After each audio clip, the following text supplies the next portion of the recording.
5 trillion on Museveni in 5 years. President Museveni has budgeted 479 billion for his residence, State House, next financial year. State House is one of the benefits extended to the President under the President, Vice President, Prime Minister's Emolument and Benefits Act.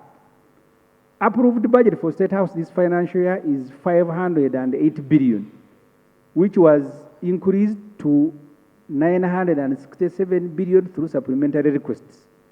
State House has learned tricks. They request for half of what they will spend in a year and keep increasing it through supplementary requests. The reason I have singled out State House is because it is even not complying with the Public Finance Management Act. If you look at their policy statements are supposed under Section 12 of PFM 8 contain vehicle utilization report, but State House is embarrassed to provide this information. They are no longer providing, yet it's a legal requirement. They have this time even removed the list of staff, the one we were sharing last year where they have musician Catherine Kusasia. Now they have plucked it off, yet the law says it must be there. I propose that we decline approval of State House budget until they have complied with the law. This table shows you how much money we have spent. And I am saying we've spent more on State House than on PDM in 5 years. The NRM government has budgeted another $1 trillion for parish development model. The Auditor General in the December report said 3.2 trillion had so far been spent on PDM by close of financial year. When you add this, it brings total to 4.2 trillion spent on PDM. The program PDM is supposed to get 39% of Uganda's households from subsistence economy to money economy. Uganda has 10.6 million households. Each household is home to about 4 people. The PDM is therefore supposed to benefit about 14.8 million people. We therefore need to note that in the last 5 years, we have spent 4.3 trillion on State House compared to 4.2 trillion on PDM. And then State House will go around the country that they are inspecting PDM and finding out why they are not getting rich. 4.3 on State House, 4.2 on PDM, 14 million people against the president and family. That's why he's swimming in money. Recently, you saw him splashing billions to TikTokers, just a matter of seconds.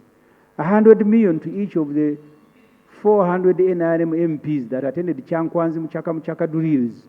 I don't know. Maybe someone should tell us where this 100 million per NRM MPs Muchaka graduates came from. And in Chankwanzi, the emperor said, I don't want to hear corruption in parliament. And the beneficiary of 100 million each laughed and urulated. Financing the budget, I have finished the expenditure. Now, finally, I'm looking at where the money will come from. The table here summarizes. First, we will be raising money through tax and other revenues. Petroleum, budget support, local revenue, domestic borrowing, and external borrowing. And I am looking now at the source of money and their implications before you say aye.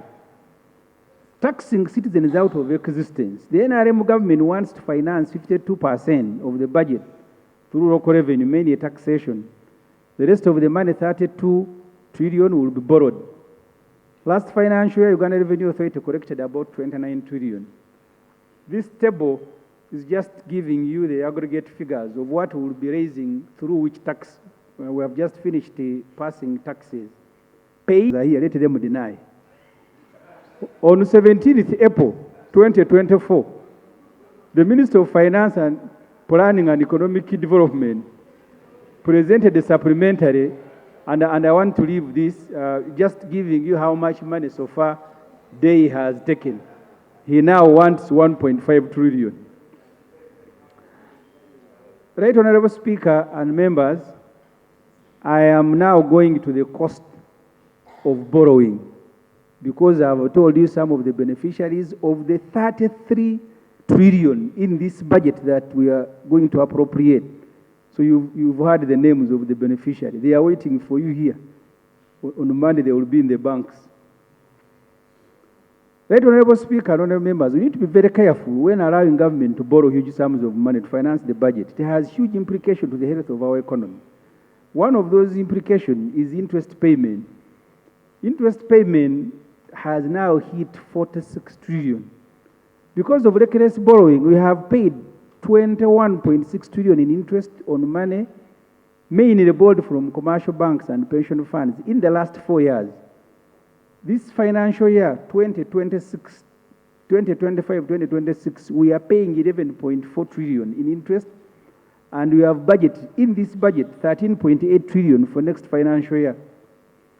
This will bring total interest payment to 46.9 trillion in 6 years.